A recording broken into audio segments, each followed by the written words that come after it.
Kapoto e ke mau mo ui ke ngai mau mui mui fai ke te koe. Ke te koe pe ale rei me langi e tāpu mo koe si suka lai so ko mau fai fa mo ui. Amen. Tai tari fia to taha ka tape fia fikoni ke tau por kala me fia fikoni. Ka pau ko koha ko a ye fia fikoni mo fia e tau kau fa taha ye fanongo ke no ako pe bono vai folo ke te tau tolu ye fia fikoni. Fampe ka take to taha ka tape lava ki olunga.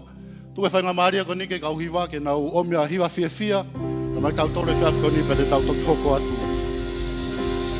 Hallelujah. Lele la Jehovah. Ma wai pe. Ko tui pe to lele nga glele Jehovah. Ma wai pe. Ua tolu. Fa fetai ke ki. Hallelujah. Amen. Hiva ko ni lulu ka to tato ko ua taritaria ke fare eko si sukala isi ako ni. Amen. Ko lau mario tua. O kunenga ue fonua. Mehe mounga maolunga ke tele amaula. O kau e lau malie. Ko lau malie o tua. O kunenga ue fonua. Mehe mounga maolunga ke tele amaula. O kau e lau malie. Ko lau malie o tua. O kunenga ue fonua. Mehe mounga maolunga ke tele amaula. O kau e lau malie. Tautawa o tua. Tautawa o tua. Maula ke fonua. Matawa taina. Hiki o na mima. Ui fefia. Koe pe na hiva. O kau e kautawa. Kautawa o tua. Kautawa o tua. Maula ke fonua. Matawa taina. Hiki o na mima.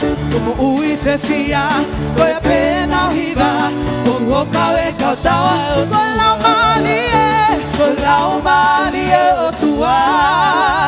O kunenga o e fonua. Mehe mounga maolunga ke tele amaula. O kau e lau malie. Koe lau malie. Koe lau malie o tua. O kunenga o e fonua. Mehe mounga maolunga ke tele amaula. O kau e lau malie o tua. Hallelujah, Jesus. Peka tako to ono whangai fia fikoni. Whainga maria koni te wata pe ta ngai whanongonongo o mai ke whaose to ngā wike koni pea ko le whanongo tokanga toko taha ko tape. Ko no rake whanongonongo ko e whamanatu pe po kalama youth pe mai teens e whalaite koni. Pea whamanatu taipe ki e kaumeni e whahoko e tau po kalama kofi ki tofoa i he taimi hawhi ai walu. Ko re popo me tokone toko taha ko tape tau katoa ki tofoa i hawhi walu whahoko e po kalama koni. Whamanatu taipe e taimi lotu hufia. Hawhi koe hongo fulupi ema.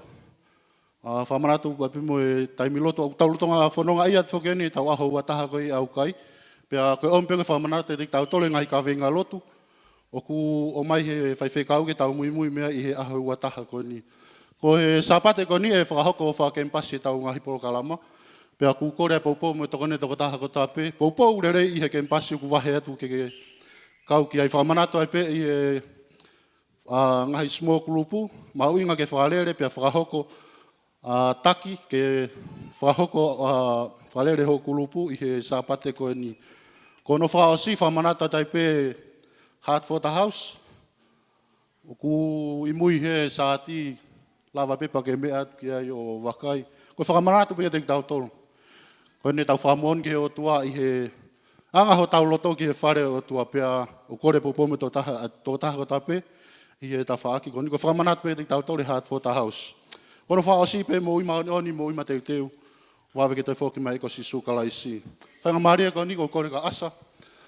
Lava mai i he whainga maria ko ni. Lotonga lava mai asa ko upu puka i muane ki koloa ko ni ko e o mai pe mimui e ka WhatsApp e ka pau ko hao koloa ni. Toki lava mai ki a whauolo ko e ki wasi. Ko ula ko ni toki lava mai ka whauolo o piket mea e wasi ko ni. Tau lotu whatapui whaki te tau whai ko ni. Tamai mohanga te koe. Amana ke mau whai a whaki ko hui ko kau i tau malota de koe sisu. O whina ngā loe ke hoi fua ke whaki pe me tuku ngā loto fia de mau whai. Whai tāpe ki nā ngahi nima ko tāpe te nau whai ai whoaki. Aki nau tolu ke whai ai whoaki, whakalotalahi ho nau loto ke nau whai ai whoaki. Mua ke tāpua ki aki nau tolu. Hale reiha langi whiwhia, whafoke whatenga ke a whanau tāu mo koe si sukais, ka kuia pe mo whai whamo ui. Hiva te hiva, tāna ke tau me alwha pe nau hoka te pe ia worship. Only you deserve my praise. Only you, only you,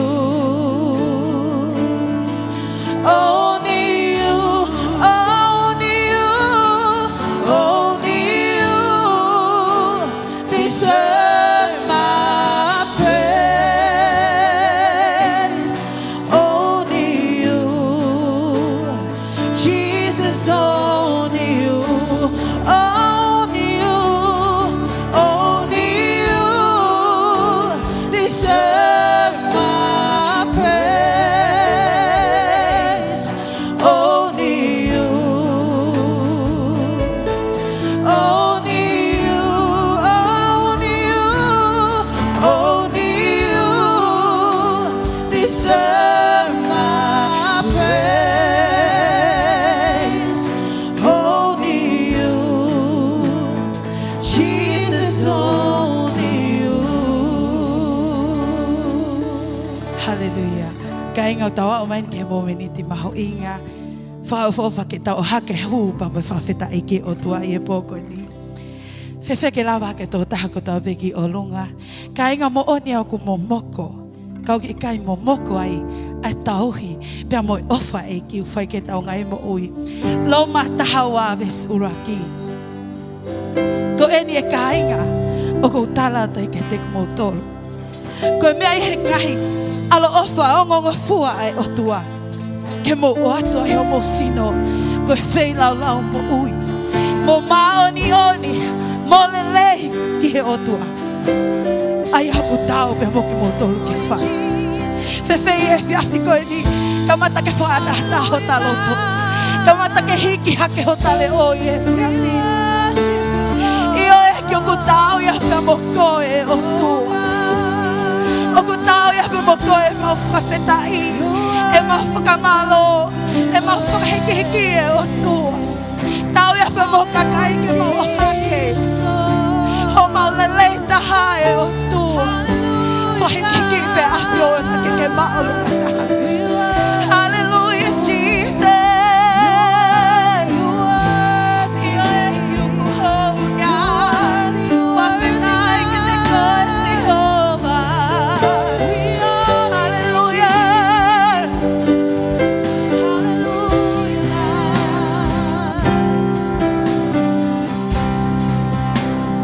Hoki a te au, o lau malie, hoko mai ki au, e ki e, teu hiki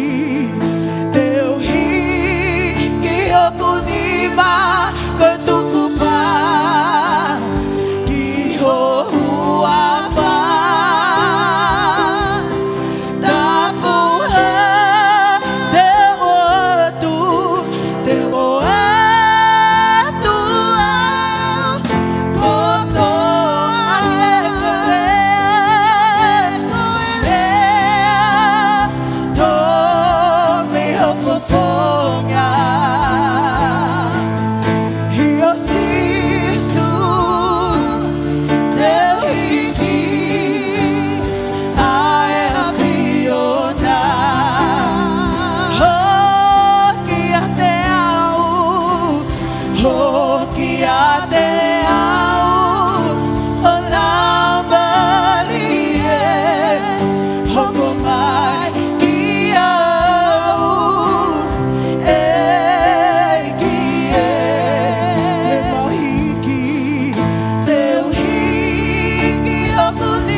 Stop.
Hallelujah. Jehova mau whamalo at ia whiona.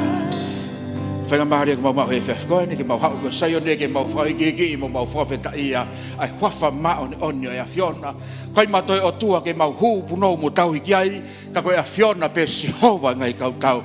Tau mo koe whawheta i whamalo pa mo inge ia. Amara ke pakpake mai mo ui he whefkoe ni mau kore e ke whakaiwi halau mare ma oni mau e mama pe me loto ngā i e konga popo uri o mau mo ui ai ka ko ho frofra ko e mama ko tu hulu ia ke mau tolu lang ia mau e pe o wafa sisu Christ ko alo o mau foi mo ui amen tata fe to ta ko to pe malo kum la ve nguna to nga i fe ko ni fa malo ke tau ko hiva i e fe ko ni ko ke tau taimi hoani pe a ko la ve i pe ko wike mau inga weekend lo tonga lere sivmit ia ko ia ngai kolisi pa ko fa pe ke tau aloreva ke folofola ai o toa i he fe ko ni ya tatari fe to ta ko to pe fare o eki ho ko ni fra malot ngai popo ko to pe e ngai me fa eki tau na tau fo mai i he wike ko ni ke ta pe kina ko motole Jehova ke lave ku pe ta ko ke ku pu ko ta mo ke tu mai ai pe tu o to ai lang i ha tau o to haleluya hoa tolu fa veta eki haleluya amen ki mo ke ta ho ko ke tau folo e ko ni ko kore pe ni koi mui mo ta ko ngak mai pe a loto ko ni no mai pe ki mo ani ke ta wa fi pe i he fini ya ko ni no to mui mai e ta wa pe pa mo fola ai o to i he ko ni o fi ke va kai ke to ta ko to pe ha mo oi ha ta pua ke to ta ko to pe o ko ui fuka mata i fe mo ya ke mata i ta pua ki fa veta ki fa la fi ke ta fi ta ha ke fare o to ne ngo momoko ko ta no ai ko ta ha u pe ke loto nga Jehova i he ko ni ki mo ke ta hokwat ia folofola i he fini ko peke fa manat o fola to hiki tau tolu i he fini o lake ke tau hat for the house ko sa tien fa ko chipere nai ko ta pok po me fa kolo ke te tau tolu tau ai e mafu o tua o te ilo e lelei lahi pa mo mahulu mo fa ofa o tua he area e foaki fa veta eki o si teu ki pula ko sa pate ko top o si look forward ke sa pate tohi ha we fa now e fa miri api ko talange sia kare ko te hopo ka to ki ai e fa moni e lere o tua tau fa moni ka to mafia o tua taimi ta wala ke mafu o tua fa vai mo pastor Rich mo sia te ai ta pua ki ko misionar pe ko foki ke mafu o tua o ta wala ke kai mea ka mo si uhila ma volota pe ne ma pe ono pe hiva ko ta wala ke mafu o tua ko volota malunga ta he mama ni ko ni ai mafu o tua taimi ta foki ai misionar i heart for the house o tau loto ki he wharekainga. O koe ngai kawenga whakapaanga huke ko o si au mai ke he weekend. O se tai miu hala se niti o warepane nai tau mai tō ta. Mono i mai se niti konu. Ui whoki i he loto ki mono i koe. Puna tau ke mono i te whakawheta i e pe mo te whakalongolongo. Ma pehe mea kohoa. Whiha nai mono i koe. Alu o loto ki a Jehova. Pake tō tau ke lahi te ke ilo pe. Ai mafi o to kainga. O kai ke more tai au ngai tau fuaki ki o toa. O kune a fio i pe e tau masiva. Ne a fio i pe ngai kawenga ene lahi. Kau ne fie mau pe loto fia. Pa veta i keki, e ta wala ke mafu e o tua. Pa kou ilo pau kainga, mea whai mea e o tua. Taimi te fua ke mea fia e o tua. Pau tau whakamalo ke eki. Wha talamea kua, wha mari keki tau alu ke ngai ulu, ta kati ngai ulu, wha tapu, ai e mea e o tua. Ke osi whaka ofa pe koe loto ngai o tua. Kake, koe tau whanatolahi e tau hat for the house, e fia whikoni. Koe taha koe whakamanat ke te tau tolu, whamaloa te nik whapopou me tau loto hufia. I e pōtu si te tau kaulitas, pe mo e tau pōtu porelulu, wa te wharatulahi ke te mōtolu, koe pō whalai te ko whakaamu ke department ko tau pe kau komiti ko tau kau ministry ko tau pe tau kaulita, ko whaamu ke tau hau katoa pō whalai te ke tau lotu. Whawheta i ke kau hiva, whanongo mai kau hiva, koe ke tau hau pō hiva he sāpa te whilau he taimini. Whawheta i ke eki, ko tūnga maunga pito i mua, tau kau whewhekau, tau kaulitas, whamaloa te pōpō, mō tōku hinga pia kan mō tolu koe nau, ke whemo eki nā, whawheta i ke eki. Hai pō whalai te ke tau tangi ke Jehova. Ko tau au kai ahau ataha ko ni wa no ngakavinga te a utahe ngai kavinga mau inga tau hufia ai trucks ho tau fonua fa veta i ki tau fa mata ke wa asi sopu ta fa sop asi ngai fitu ke e tupulaki nga hala fano mai ka lotu e tupulaki nga hala ki olunga ka tau fitu he ka kai wi hana mafu ke na lotu ke Jehova ke tu yo mana Jehova kai la haleluya Whaweta ai ke ku whamaloat, ni popo he tau ngai taimi lotu, ka koe whalatolahi ke te tau tol, a ke koe whalatolahi tau senior pastor he tau lotu hufia nepo, koe tau haupo whai ke pake lotu rewa ke tau ngai ka venga lotu, lere tau au kai, motolo koku huha ke tau au kai, ta pake dak motolo ke tau ngai ka venga tau hufia ho tau pure anga pia ke ne afio, mau inga bito, e tau hufia ho tau tui, hufangai whatapu pia ke tau pure anga, tau hufia malohi ke whai mea lahi o tua, mo tau nofu hafonua monu ia. Whaweta ai ke lere mau seminar lahi au pito na whaka wiko o si pako whai wahanka whawekau ni siate mo he pet i a wike ko o si ai me au teu e mamani ke hoko atuki ai. Aku kei mohe peto ko lahi. Whaweta ai ke. Aku kei mohe peto ko lahi. Ku whamike whafangu ko he poko ni kai ngā lotu tuku ai mohe. Whaweta ai ke. Wai ni hia ko hona hui ko nau kifia na toi pilo. Tui e pilo pau tam, si whewhelo tu, si ko toki āhake, pēa whielau, he whi wakwe pangahango fulu ke maa lolo tonga uke. Whanongo mai, e la e kumi lahi, ok totongi lahi a Sihova meong. Whelau lau lahi, tāpuaki lahi, lotu lahi, mana lahi a Sihova. Tui kai pakai la, haleluia! Aku re o si hua tolu. Haleluia, pas-pasi ke iki he whawhin. Ta hufia whamata atu ke poa pongpongi, watu whamarat ke ting motor, ta kau hiwa, ta kau mita, ta kau litas ko tope, hau he poa pongpongi. Whawhetai kek. Raka pote ke wakai ko tau kai ngalotu, koe majority ho tau siasi, o si ai pe ho me alere. Whawhetai kek, koe ki konga si pe koe hara me alere. Whanongo mai, nai ate o tua si hova me alere, ke hau e ki sayone. Nai huinga nai hui e ki tau tolu, koe konga popo uri koe. He kai ke lawa ko taufia mata ki e ua, he ke lawa ko taufia tautu, taufia pe lotu. Tau ia drugs ko ni lotu whamatoa to tangata maa oni tala mai oku aunga lahia he loto ngā Sihova. Whaweta ai keki, e koe whamanat ke tika tolu, taha koe tau ngai kempas e lere he sāpate, whamore more, poupou ki o kempasi e sāpate, ka ngai komiti kai kempasi, whamore more, ka tako whamapau e lere koe tau ahi, i aho sāpate, ya koe ngai whanonongo, wham ke whamanat ke tika tolu, i he whawhiko ni. Ka pau hea nā wholofola, ka take hulu mea ni pe mimwani, e tau wholofola tau, wai wholofola wha, Wham ke tau wakai kia he whawhiko ni. Tau komata mai he whawhiko ni i he loma vai hango fulu vesi hono, hongo fulu mawhitu, i he whakaukau na tau lere mai me tau senior pastor, pule luri ko o si mai konga raki mai mahinani, i he whakaukau o pe mau inga ke tokanga, o ke whanongo ke wholofola o tua. Whaweta i ke eki, hono mau inga ke ta tokanga, ki here o tua i he wafe wanima. Loma, hongo fulu, vesi hango fulu mawhitu, ko ia o ku mei he whanongo ai tui, moi whanongo, me he wholofola o tua. Tau lau katoa he whawhinua tolu.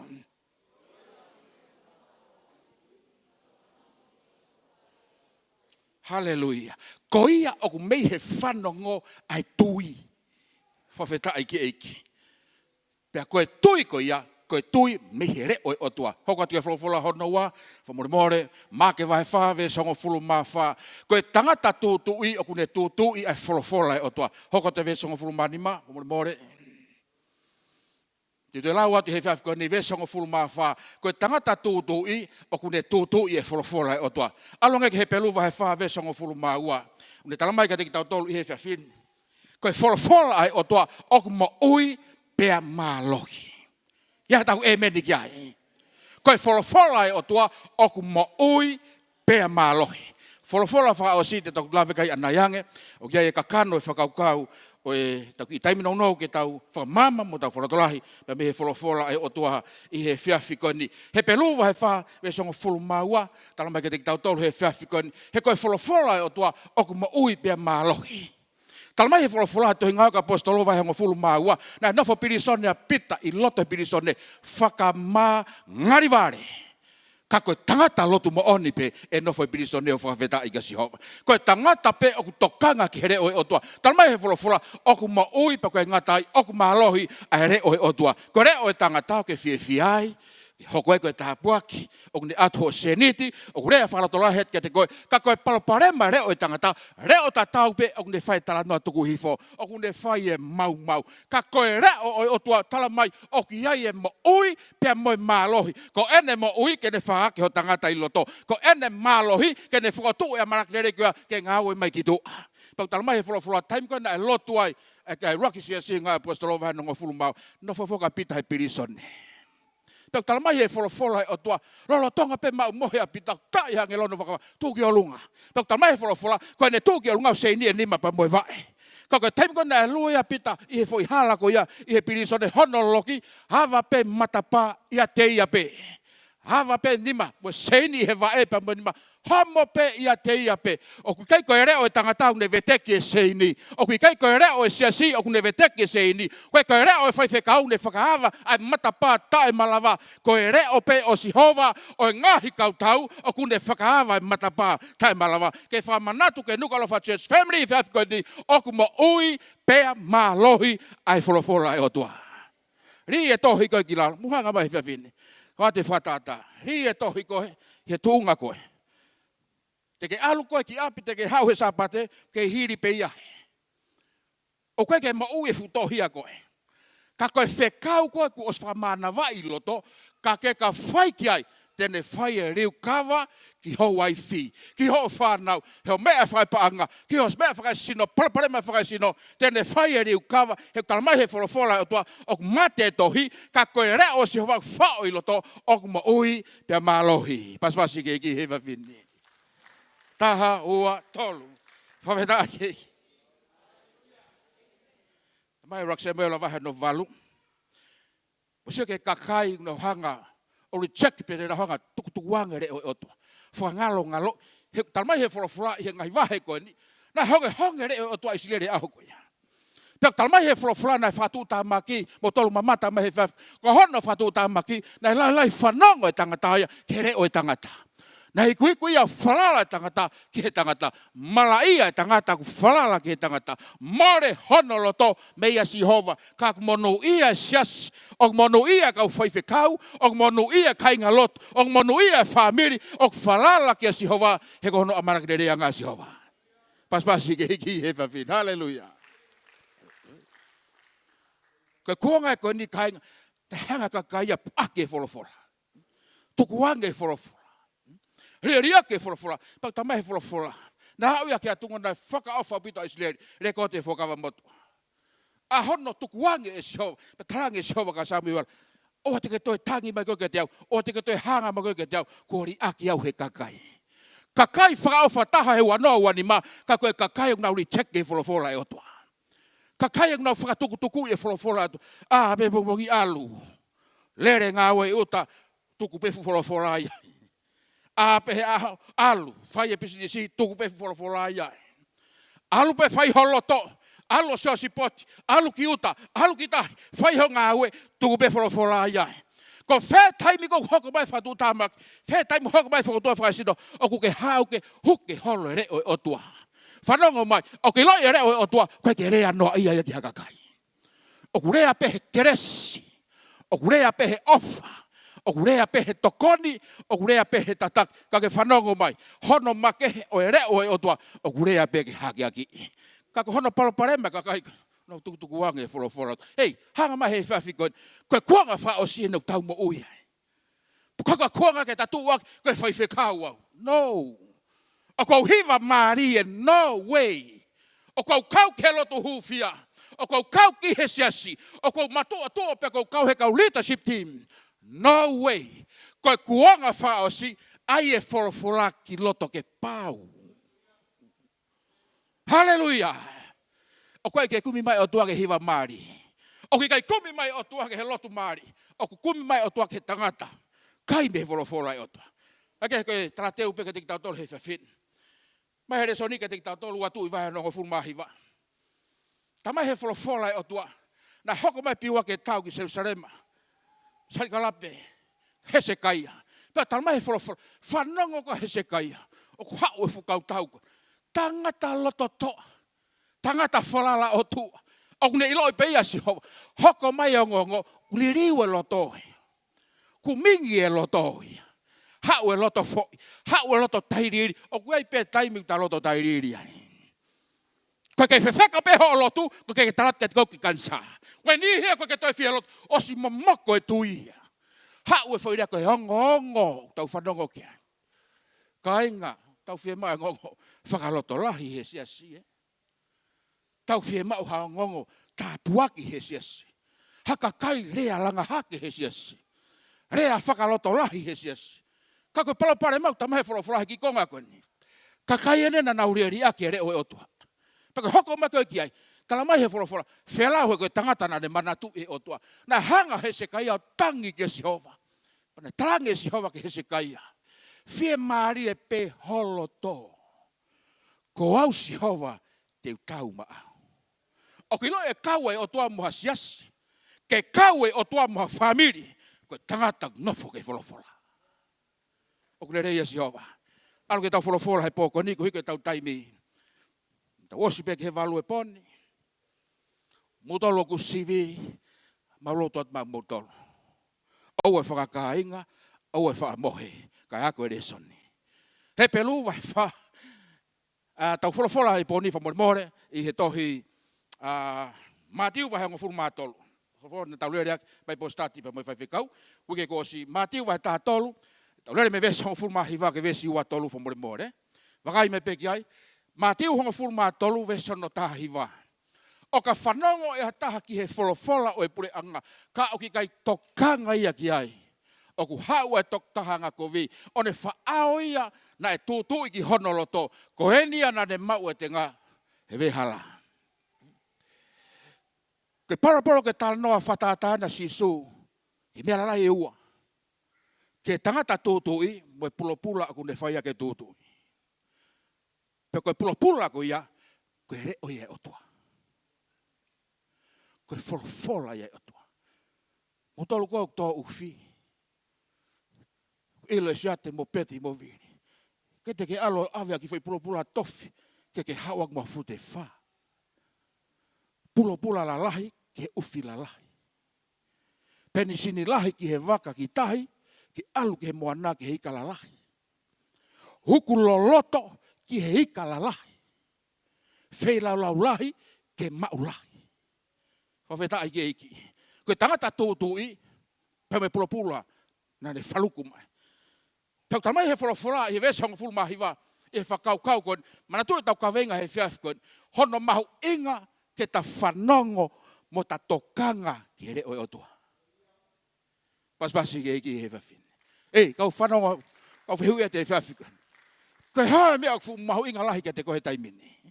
He pehe kau whine mui. Ofa anga. Pepe peipi. Koe ofa anga. Pepe futama mei mui. Koe ofa anga. Hai mea fu mahu inga ke te koe. Mula ka pai ngalo ha telefoni e whare lotuni. E kore ke asa. Kore tuka siate, kore tuka viri mo. Talange ke asa. Hai fu telefoni Samsung esa fiha. Paka pai ngalo toi tapuia. E kato hoa. Ko whē wholofola. Si, kumia toi tapu o. Ko kata hewa whini. Ko whaam ke lawe i holoto. Koe kuonga whao sihenu tau mo ia. Sia holo i mamane ngai mea koko. Whawhang ki ta tole malanga i posapate. Do not miss heaven. Ko whea aho. It is now. It is now. Koe ni ai kuonga na talamai he wholofola. Hoko ai e mamoko. E hoko tupulake ang hala. Kai nga ku rea pe toko lahi ke fai whekau. Koe pe toko lahi ko hai fai whekau. Rea pe Facebook. Tohi hanga tonu. Whanongo mai ke whakatala mala ia mesias oi otua. Mahu inga ke nofo ke wholofola. Whie mau monu ia nofo ke wholofola. Whawheta ai keki. Vesongo furu mahiwa. Tangata tūtui ma neki pulopula. Nehanga heki o lulu ia kulotoa nepo. Pau whoket me lotu hufia nepo. Kauna mo ni kainga. Lahia mea ko whakau kau kia. Vesongo furu mahiwa. Soke palapare ma uraki ki foi tō tau koe. Pula ta taupe. Kau kehe kere. Kere uraki tal mai wholofola. Vesongo furu mahiwa. Nā ngana ia vehala. Pula ta taupe. Kau kehe ai tokanga ke pula. Loka pate ke aluha panga tahafi Afrika sione mo eseta. Tena toka ngai heko tahafi. Loka pai ave pa hango fulu ka viri. E alu hango fulu ko ia mahalo penga ke viri ka peake. Pe Afrika pepi mahanga ke pepi ka kati. Wei fu mahuinga ia. Ka mahuinga tahafi. Pula ta tau ka koe tokanga una ke heke ia. Vesongo fulu mahiwa talma he wholofola. O atu ki whalakunga pula. Ke kuku he tangata fika uluaki. Pek talma he wholofola kai. Soke ne tala ke te tau tolu. Mo ne hlui ke te tau tolu. Kai ngā tui e mau inga e tokanga. O kule reia si hova. Mau inga koe tokanga he kuanga whaoskon. Tokanga ki ho tala noa. Tokanga ki ho loto. Tokanga ki he mea ke sio ki ai. Tokanga ki he laka ku ke whai. Tala mai vesi hongo fulu mahiwa. Tala mai fula. Ma o pekoi pula. Pea lue holo tangata lotu koan. Ma lo pe he kesi mo kote. Ui koe whai whekau. Ui koe tangata hiwa. Ui koe as. Tala mai fula. Koe ke tokanga ia ke he pula. Ne puke. Ngangana lo pe he vehala. Koe ke mahu inga ki te ia he wani. He koe pala koe ni tala mai. Koe tangata teu ki he wani. Koe pau ke tokanga. O kule reia si hova. Pau tamai fula. Lue peka ngangana halo pe pula. Koe ke kea ia ki ai. Hene ke more hane se nit he pula. Koe tangata ke hena ne fua ke pula. Pau tamai fula atua. Lolo tonga koe ne ki puke ki toenga pula. Whaao ia he tangata anga kofi. Koe te evoloi. Kau lotu, whanongo mai. Aua te ke puke he o lotu fuoloa. Aua te ke puke ho tau ke i he lotu. O te ke puke ho kau ke kau hiwa. Puke fola e o tua ke nofo ki loto. Pau tama he fola ke tiki tano. Hau tangata anga kofi ne whaao. Pe alu tai pula haloi pe. Hui he refa pita niake visionary people. Koe ka kai visone. O ki loia tangata visone. O ki kai ke moheia. Kai ke hinga take ke mohe pouri. Pite ke tae mohe whawhata. O ki kai ke tūre ia. He tokanga ke ne mo ui whakalau maari. Visionary people koe ka kai. O fu tokanga pito ke o na ui me he fola. O tokanga ke mea nau sio kia. Koe ka kai o sio loa. O ko whawhangu ko he poni nuku alofa church family. Nau ngata peta sio he poni. Ko hinga koe ke holo mui e heart for the house. O ko sio ki a bongbongi. Ko hinga fuhui hakula toke wiku na ia lotu. O ko sio ka bongbongi. Koe ka kai visone. Koe ka kai sio loa. Talama he fola. Koe ka kai visone. Koe ka kai loto ke langa. Paspasi ke eiki. Na whaika pāho mafu hono kuku. Wai ni he ponu kuku e mafu. Whai pia momo ho mafu hono kuku. Whanongo mai. Koe ka kai visone. Koe ka kai langa. Se build up people. Whawhetai ki eiki. Koe ngā tau tamahere soni ka tik tau tolu. Koe ka kai visone koe ni. Tala mai. Koe ka kai manako peke nau tupu. Nau manako ke nau whioi. Ka kai matua tua. O kule reia si hova. Se o ka kai matua tua eni. Koe tau muia ke lotu. O koe ke riak lotu no ai ai. Se o ka matua tua eni. O koe ke ala ke vahe ngofuru. Where a ngahi tohi mga steita se ahon. Where lawe me moe taifing. Mea au. O ko challenge koe pon. Nuka alofa chesmi. Family HFF koe. Oua pia oua na ke ala ki o taif. Koe malaya ke te koe. Ka koe tāpuaki, taimi te tokanga ki he fola. Koe whainga ka kaia koe, koe ka kai manako peke kakai mo uikano. Mahalo peu wha, hongo e ofa mau no fo ia, mahalo no fusi e mau halu. He taimi, ngau he taimi, lotu he taimi, kai he taimi, ngau e pe me sanuar ki tisem. Koe o tua ta lotu kai koe o tua ngau e. O tua e whaimia lahi. Pea ku makehe ki o tua taimu whelau e tangata o matua tua. Koe ka kai visone, koe ka kai loto toa. Ka kai siololo, koe ka kai mohi. Whae ka mau hua, tau malolo ko awhi. Whae toka petok whae ke malolo. Mamani ngā uen. Tala mahe fola. O koe ka kai wha whewhe mahari e. Koe ka kai wha mohe. Tau moi pehe lotu hufia. Ria nima. Whaka si holo wha uolo peko whei. Whaka mo ui hei e ua. Aia wahengo fulu panga pe nima. Whaka mo ui fui e whahe poita. Ko whea koe mea te uwhie mare. Whanongo mai.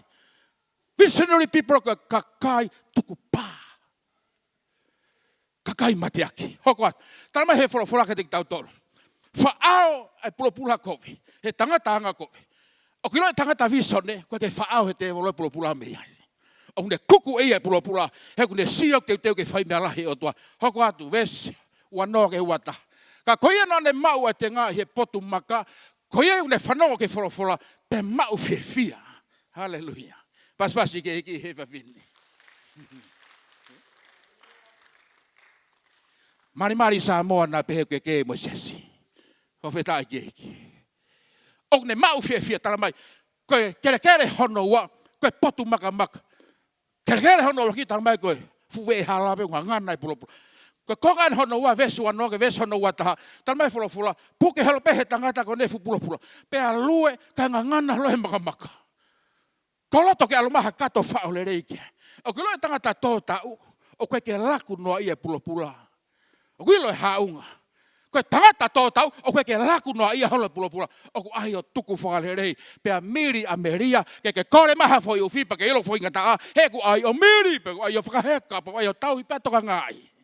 Ka koe ni, talamai he fula. Koe ke tokanga e ki ai. Lue halo pehe pot maka. He talamai he vesua taha. Vesua noa.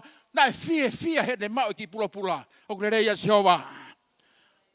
Tau nou pe boni. Talamai na e fia he ne mau e pula. Oh, hallelujah. Koen ko tāme uesteni. Ta orat ke fika. Tāpua ke otua. Kau talamai he fula. Ko hono fatu tāmaki. Taimi nou pe fia. Ko hinga taimi nou ene fia. Ihe lotolotonga Jehova. He koe potu maka unga nganai. Pau talma he fula whainga taa ke aka ki foi pula ki lalo ke tupu ofu o loa mere maire. Hallelujah. Kau hinga lo tonga peu ke ta fia. Ui ke taha ta whakafula. Ui ke taha ta hallelujah. Ui ke taha fiu whakahango poko hako e ta rea kwhai. Peat lotu. Si hoa mau whakama. Aua peke peha mai waisenit. Reo lahi ke e lotu. Whanongo mai, kere hono ua, koe whetu maka.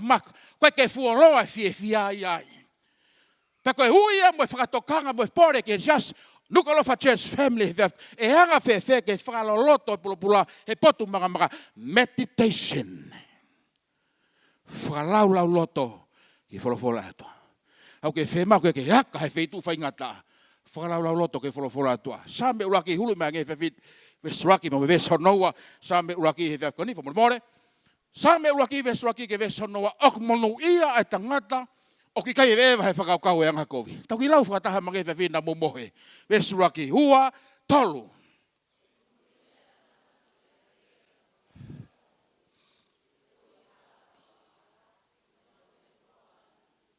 sio mega urawa ta vesiua sio pega ka koene fia ki he fono a Jehova hallelujah.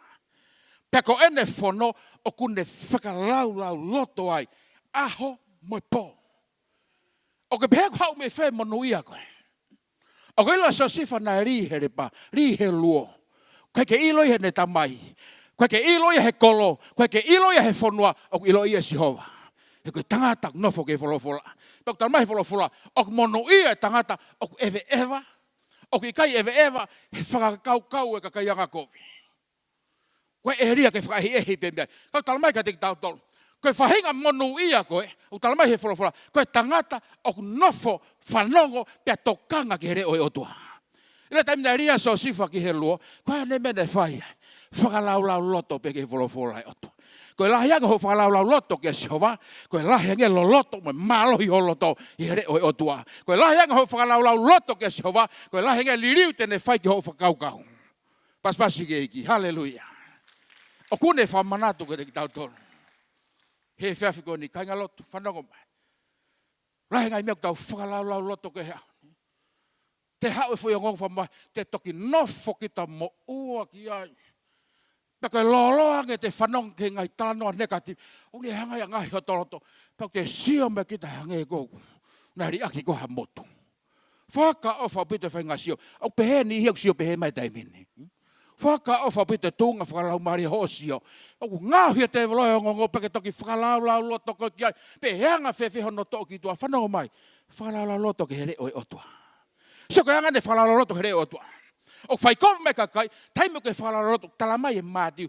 Oku mono ia aki nau tolu. Oku manawa ofa. Hui ki nau tolu koe whanau ai otua. Koe taimo ke whakalau loto ke he whangi vesipe. Oku ne hanga whakafo ou holoto. Si whamon ke tamaka. Alo toko ni ko lahi no lau he kakai whanongo mai. Koe lahi ange awhio ke whetalaki mo ia. Lahi ange promotion nuk te heo tuama. Alogo ia ia awhio ke tāpuaki. Kana keke ia hawhi ke wau ake tunga koe ni. Ka koe proklama ia e otua. Ka koe taimiko ke whakalau loto ki here oi otua.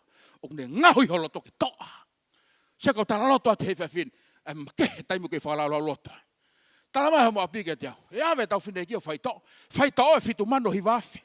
Nusila. Ta ko talange ke hok tau ke te. Ko seniti ko na kakau o pito ke uma. Ko taim ko na hao whakalau loto ki here o tua. Whakalau loto ki here o tua. Whanau mai kau taloto, Nukolofa Church Family, ai malohi meditation. Ai whakalau loto ki here o tua. Taimi ne rea mai o tua, ki rea o si o pito. Ia te au te whai hame ape. Ia te au te whai hame ape. Koe o tuau o taimalafu. Kainga. So ke mea whai he taimi o te whalau loto ki here o tua. O ke whakaau ki mua. O fo o wai holoto. O kune whakafo o ho whakaukau. O kune wai ho tala noa ke tala noa positive. O kune wai ho wa ke laka pe ki mua. O kune reia si hova. Paspasi ke ki hewhini. Halleluja. O tala mai ke te tau tolu. Ko taim te ke langa he funga maka he ke te ke fuoloa koe moho ia. So ke mahu inga e te tokanga ki here oi otua. Kainga ki i tohi si isi. Mulo e telefoni. Mau ngā ue kua e teknolosia a honi. Kasi au te ho mange e telefoni. Taki taha kua ue maa a hu mai ke ngā ue a honi. Ninu kutuben. E ka hu fo au. Hau he taua whakus maa ai. Puama training i kau aweka ke ka hu fo au. O nga tula ke mahina e ua. Wike pe ua na hu hau ana tau. O si whakalaka na tohe programa sistemi a honi. Ta niala vai ta haua. Ihe ngahi aho whakaosi. E o mai mea kotoa pe. O mai ilo, o mai poto, o mai loto, o mai moeanga hala. Whanoko mai, ke hao meanga hala. Koe. Whanoko mai. O koe ke mana koa e ke tau tupu. Sai, kui katoa ngai pon. Kui ange. Hiki maalunga koe na lauha o wholofola e ahon. Whai to tonu ki hoto. Hiki. Hanga mai. Pasi ke eiki. Halleluja. Ang mo pehe ko fe kakai tolai ta na lo fula ko kaure ka fanau kau toi fanau kau fafangu ko pon to ka ngala higere oi oto pa ko time ko ke fala lo to so siwa vai rak ves hono valu ko to hino e fono o na mahu i me ngot ka ke fakalau loto ki ai kakai fe fine ka ke fala lo loto ki ai sese no alo he tala mai te ke fa au ki mu he talmai he vesu laki ke te tau toi same ulak. Oku monu ia tangata. Kai ewa whakaukau e angako. Pe tu e hala kau ang hala pe no fo e manuk. Koe ne fia oku here o e otua. Koe ke fia he telefoni, koe ke fia hano laka nga. Oku fia koe fono a Jehova. Pe koe fia moi monu ia hai kotoa ki he meditation. Malohi ang ho whakalau loto koe lahinge monu ia te ke aluki ai. Malohiang e meditation. Koe lahiang e fia he veso noua e nofo i loto e te koe. Hoko at kono tolu tau mi o se fefin. Ves hono uoua. Mone. Hoko at ke he fef koe ni wike tau tuenga taimi he fef koe. Veso uoua. Tala mai ke te tau tolu he fefin. Tau lau katoa mai. Tau a he fefin. Ua tolu. Koe ia foki nane mau e te ngahi a kau tala. Koe ia whanoko ke he folofola. Kako to kanga ki mamani. Uhange tau lau he whawhina lau kau Asia. Koe aia ka te ke hau mha o wholofola, mha toi ahu mai koe he whawhine. Uhange ni hafu poto, tui mai pene wha, peke toki sio viti o ma koe he whawhine. Koe aia ka ke lau hau wholofola he aho ni, ma ke toi ahu ma koe. Whanongo mai, lau hau wholofola ke ne ririu holoto. Whawhetai ke iki. Tau lau me ke reola he whawhine, vesu o ua tolu.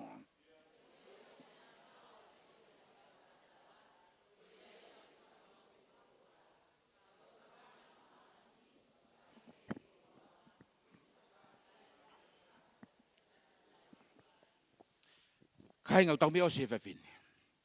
Ngau ke whamama ki tau tolu, te ngā mi te whitu koni, ki whakaukau koni. Nahanga he tau sini a pasta fufuai ke te tau tolu whakaukau, mau inga ke whanongo, mau inga ke ta whanongo. Talamai he whamatala e ai, uke ko o si wha o ne lua. Kakai mohe atonga. I talahi mona ku loto e whanongo ki ai. Tamai papa ni kin kakai mohe kakai tonga. So wham ke whafangu ko e poni. Tamai PNG. Where a paanga i tonga. Sio ko mo fukalafi. Whawha wha ekonomika. Sio ki ai, sio ke mohe. fangu hokuloto. Kere hono tolu ta mai folofola. Nai alole tangata toto ipanga nganai potu talatala fu akau talata. Nai pipikia kiai kana keke mo uyu kasia i he talatala. Ko hinga kasia ko ia no ko alofa church family mo tolu fanongo mai. Kasia he tokanga ke Maria mamani. Wati mote vai fa ves hongo fulu ape. Vai fa ves hongo fu. Ko e whanatola hena Timote ki tangata ko Timas hiwa kainga wesiriana. Tonga ya Timas. Tala mai he wholofora, lolo tonga pe na whekoko i he ngau e ki he otua. U ta whoke Timas yauri aki a Paula. He tjeni o e ui ai otua. O kia taimi o ke fo ia he ui kona, ko ati otua. O kia taimi o ke wham ke give up. Kai ke utoing whaiainga, ko au hela ia. Pe kia ha taimi a ko mua ha mea ia i he ui ai otua. Tala mai he wholofora. Lolo tonga pena mati aki. Ko talange Timas, Paula, te ufoki au.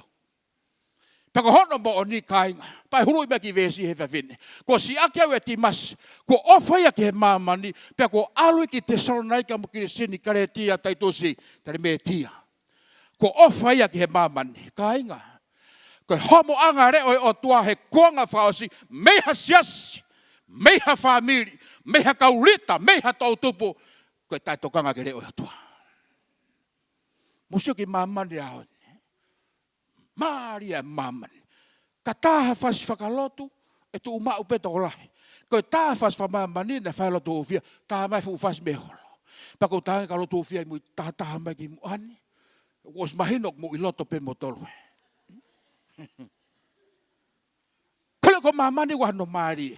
O ki lo i lotu, o ki wahano Maria, ka whainga taa ke mau e Maria, he kua hano principal. Whawheta i geiki.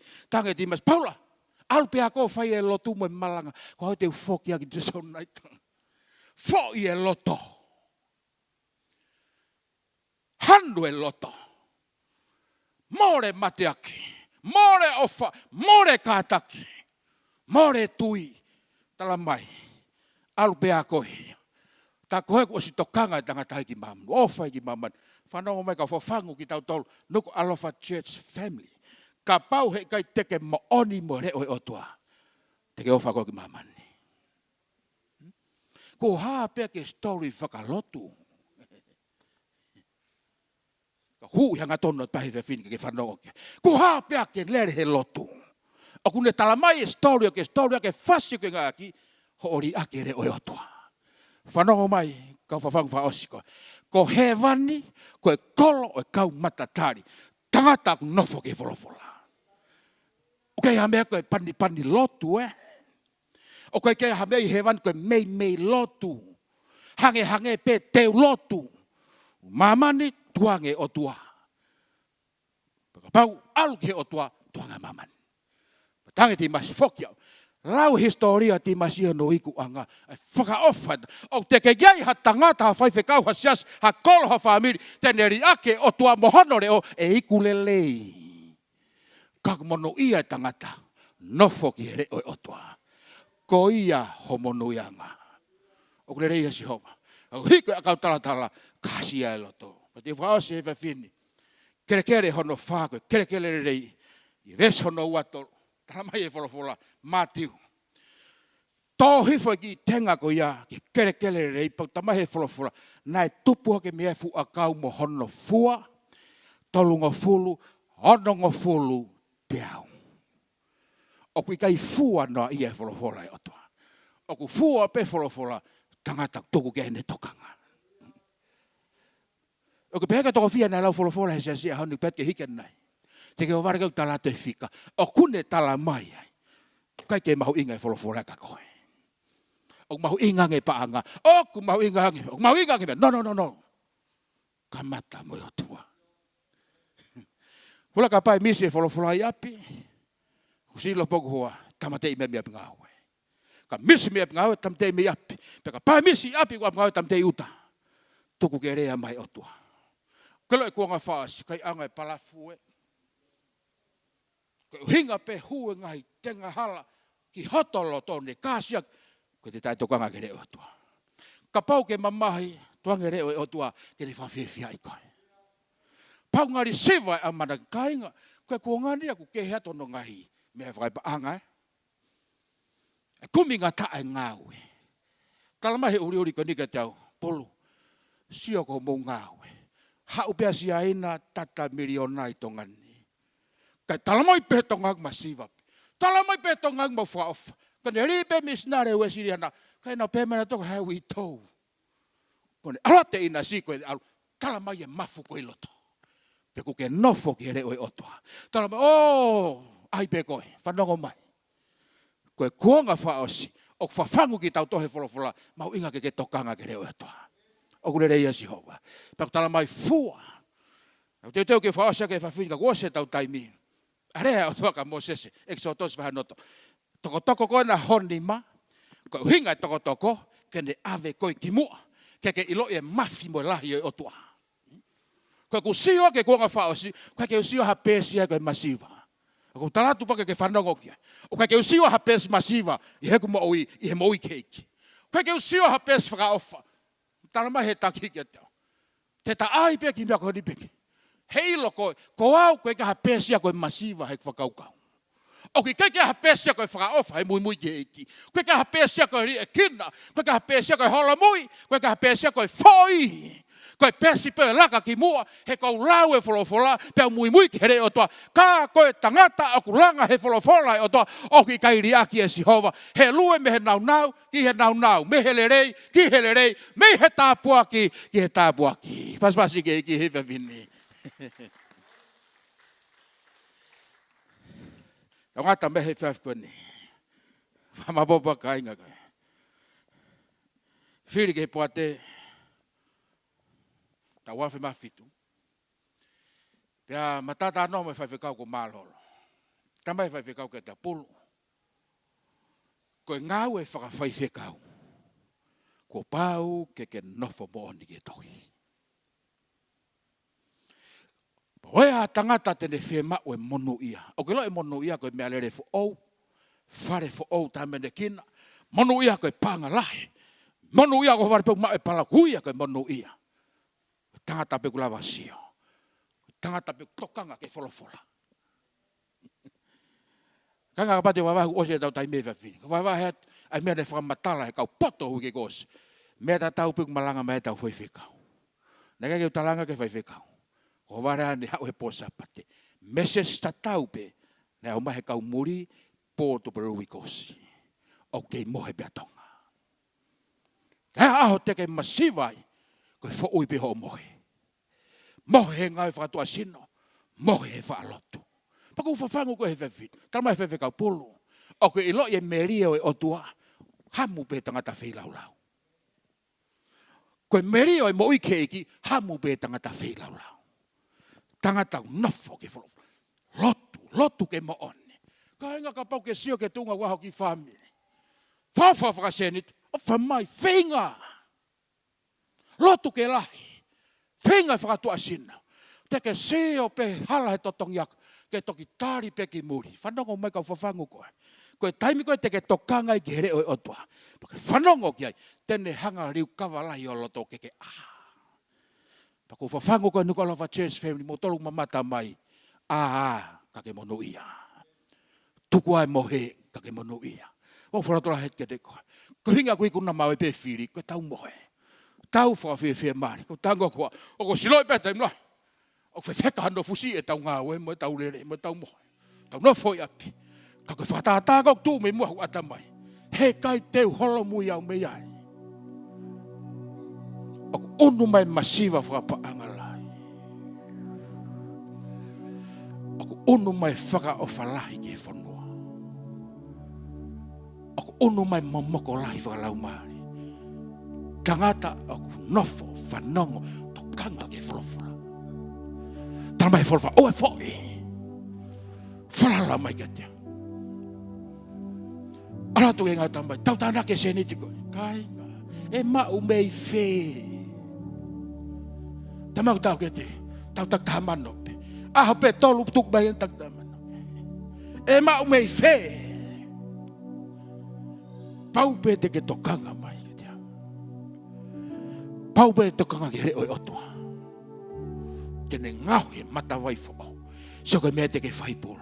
Au ke uta. Whakata mani. Au ke te halo no whai maketi. Weke lata o whai mau. Tu bena o kata. Mea koko usio ki ai. Weke na usio na toki ai. One day, ya mea koe no. Ya mea koe no. Tangata u nofo ke floflo. Kuinga koe ke utaria ke uriake lo tolotonga atua. Ia mea lai ke teu atua. Ke sio kongi mea whakapaanga. Ke whe maari ai. Sio ke ako whanau. Ke lawa totongi. O ke sio ke kawenga e ako he pureanga. Koe ta hanu pe ma ta laulu ma ta tai launga ma ta tai poupou. Kai te ke teu teu. O stala mai pe flofula. Sambe ulaki.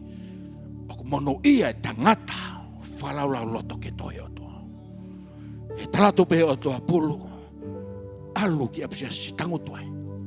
Ku ngata me he whewhi. Whamoni mora pe whalaula. Hae peleri. Nau whemai tawhi.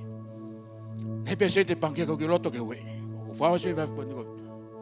He ke mai tawhi ko mi whe. Tamai heki. Alu ki apsia si. Alu ki apsia si o tangu tuai. Hao tangu ti loto he po pe ke tau te whare tolo. Ko tangut koe whare tolo, hei ke mau mi whe tawhi. Whe mau e hongo furu e tawhi. Ko tangut koe whare tolo, tui whe whine i mua. Tamai ke teo. Senit koe atka koe.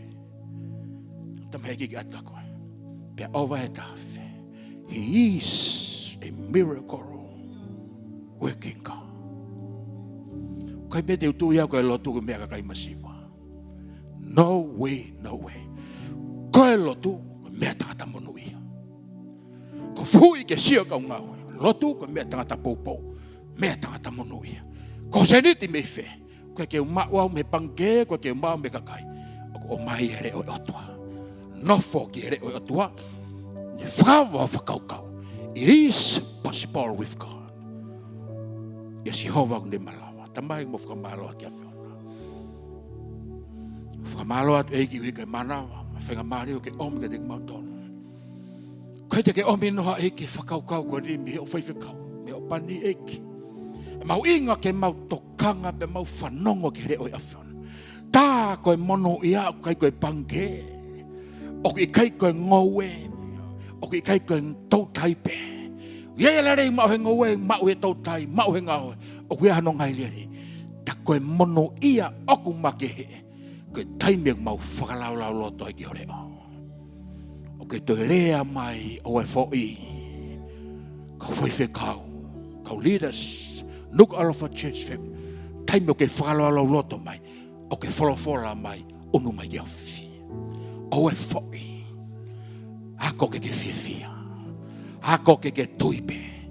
Fuaki. Loto. Kumi maa alohi mea ke te au. He koe tō tāpuak. Tāpuak ina mai eike mau whaiwhekau inu sila. Tau mua e fuaki. Tau mua e wholau e sihoa.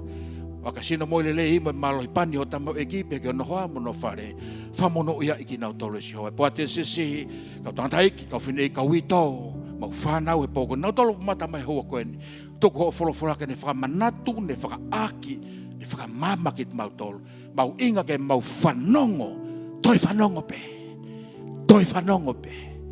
te alu pe o fanongo na ko taimi area ta otua te ta po aki ko e ta po ki o kakai lang langia mau pe o fa si su Christ ko alo mo foi fa mo amen God bless ke ta po ki nak motor iki e fa ko ni kata ke komite meni to rahi to iki fa ta va pe fa sa to matau to mato ke fa feni malo pito ta po ki nak motor iki